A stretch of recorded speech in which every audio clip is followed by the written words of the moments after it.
More than anything else, Senna remembered the bitter silence. At some point during the night, everyone around her on the ship stopped breathing.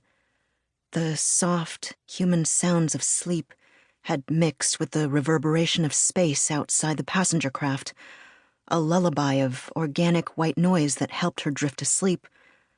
But once it was gone, the absence was far louder, unmistakable. It was like how she imagined the dead of winter, still and adrift, though Senna had never experienced a true winter herself. Her entire life had been lived in outer space, and more than that, in almost total confinement. She had taken a pill and gone to sleep surrounded by life, then woke among the dead.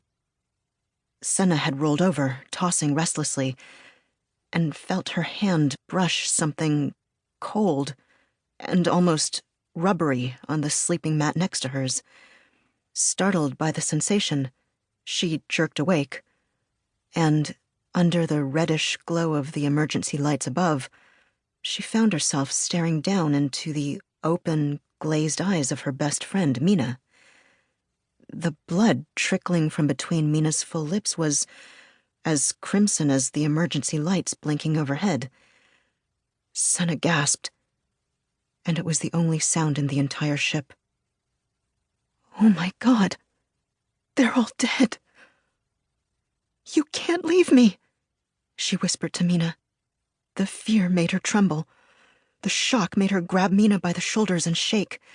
Her bones were thin and bird-like, and her head swiveled back and forth as Senna tried to rouse her. Nothing.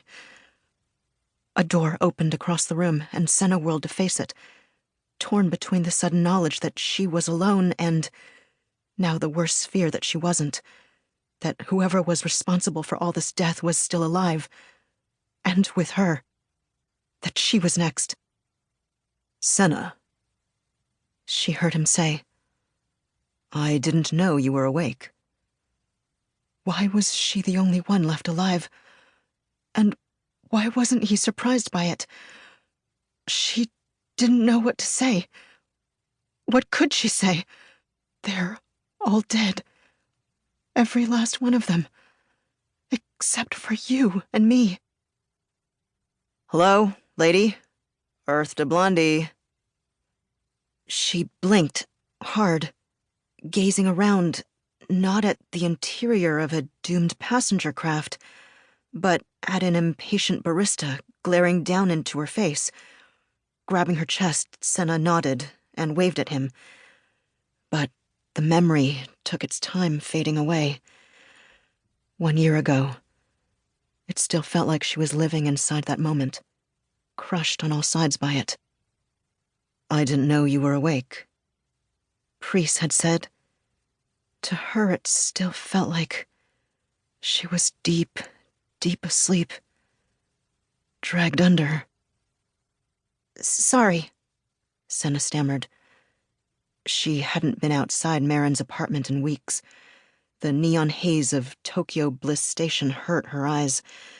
A halo lingered around the barista's head, the self-driving coffee cart lit with an amber glow. "How much is it?" "10 for the drink," the barista replied. He was tall and thin, tattooed from the collar of his shirt and apron to his mouth. A series of scrollwork arrows pointed to the ring glinting in his lip. "3 for the cup." Senna frowned up at him. 3? Really?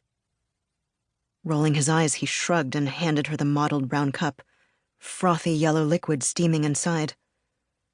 "Fine, no charge for the cup. Bring something reusable next time, okay? Anything else I can get you?"